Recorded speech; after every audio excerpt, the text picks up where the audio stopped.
when it has imbalances in the gut, it increases the permeability of the intestines. This is a problem. If you have never heard of leaky gut syndrome, this is a problem. If you have high inflammation in your system, it causes the gut lining to start to be permeable, like almost like think like mini holes.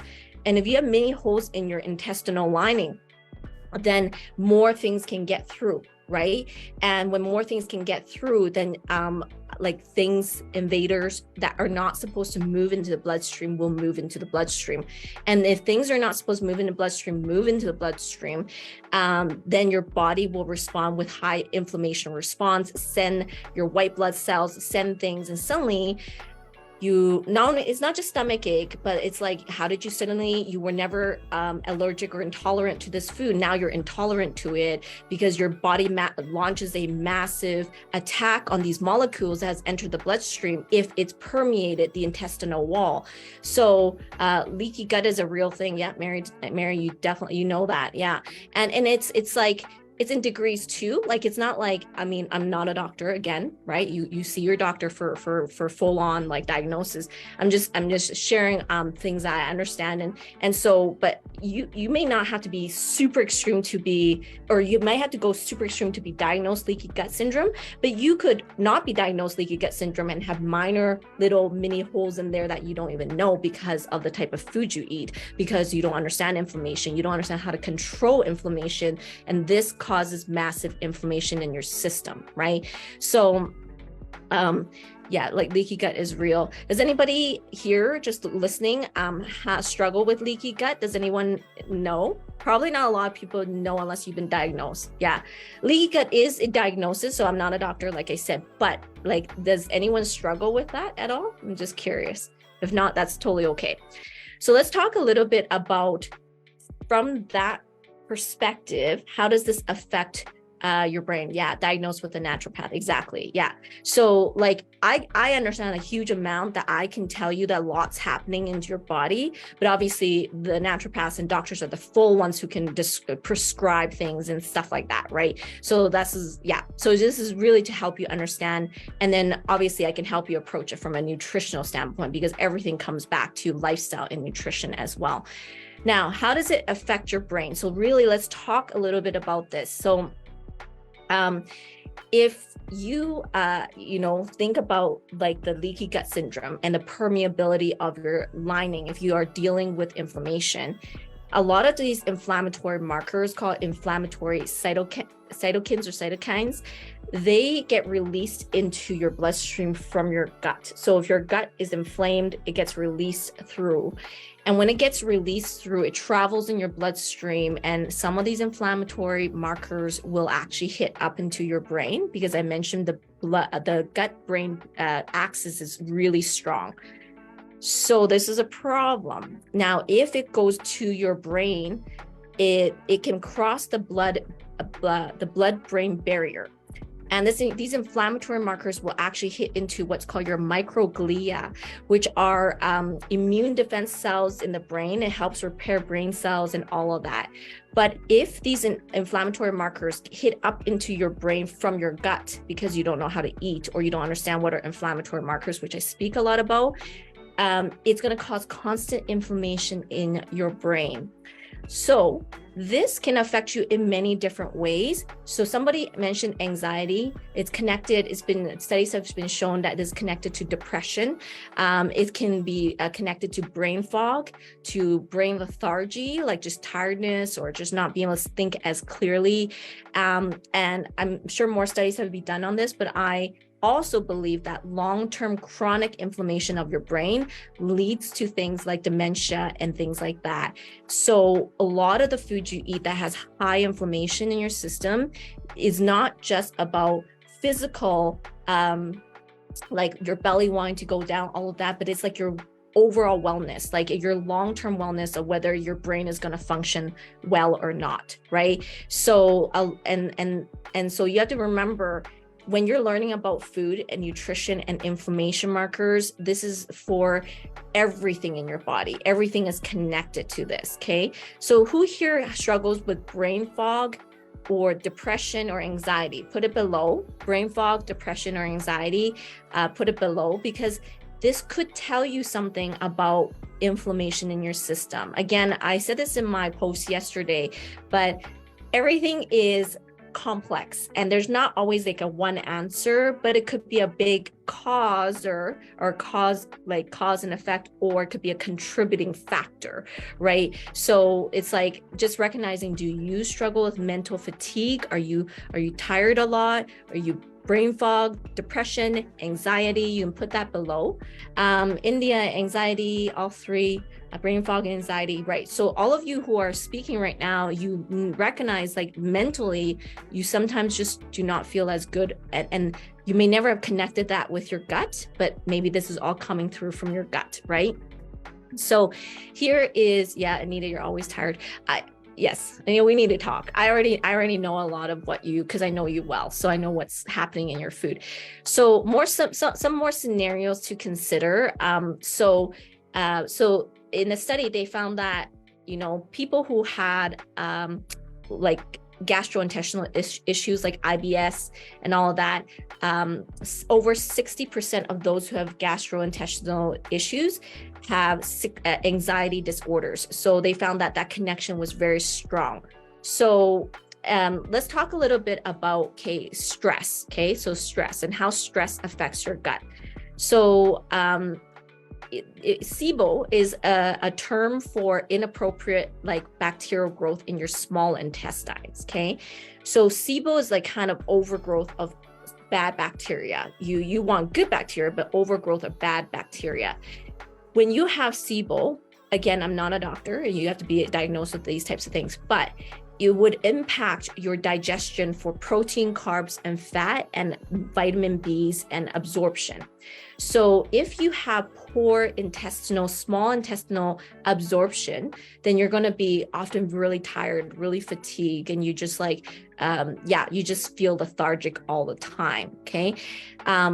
But stress affects the gut also in other ways, in that it will slow down your motility of food in your system. So when you're really stressed, I talk a lot about cortisol and stress, it slows down food movement through, right, your digestive tract. And this actually sometimes can encourage more unhealthy bacterial growth. So it's like stress causes slowing down of the movement of food, which can cause more SIBO, but SIBO could also cause more issues for your body because it doesn't let you absorb nutrients. So then it becomes a cycle back and forth, right? That's another scenario to consider of maybe why you're always tired or you're not absorbing nutrients properly, and how stress has a major impact. So if you're a really stressed person, you may have problems actually absorbing nutrients, but also potentially moving things through your system. So if you struggle with bloating, a lot of gas, things like that, that could also be, are you really stressed, right? So anyway, so it's to kind of give you some scenarios of how your gut health could cause your day-to-day functioning. So that's kind of why I gave you that scenario of if you don't absorb nutrients properly, you have inappropriate bacterial balance. This could affect your day-to-day functioning. It could affect are you constipated or are you not, because food is not moving through your system.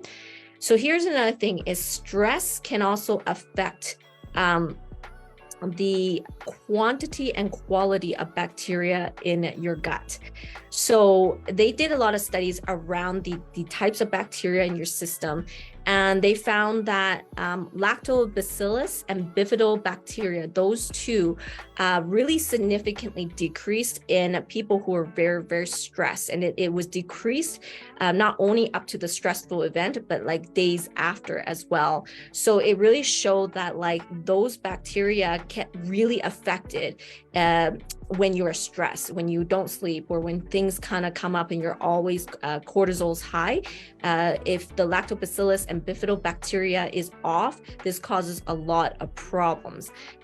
So so they found in the study that people who actually took probiotics and prebiotics, they actually showed improvement in mood, and corrected that balance of those microorganisms I just mentioned, which is lactobacillus and bifidobacteria. So when they took probiotics and prebiotics, they really corrected the balance within their gut system. So how many of you struggle with low energy or stress? I want you to put low energy or stress there, as low energy is an indicator of something. It's not just because you're low energy or you're getting old. Yeah, that's not really the reason. There's actually more behind that. And stress, as I mentioned, has many compounding effects in your body, both from the brain to the gut and the gut back to the brain. The other thing I want to talk about, and then we'll get to some practical points, is gut-skin axis. So there's a lot of talk between gut-brain axis, but there's actually a gut-skin axis as well. So there's a lot of connections, a lot of studies done between the gut health and skin disorders, right? So they found people who had like ulcerative colitis and Crohn's disease, which is like in the gut, more likely had eczema and psoriasis.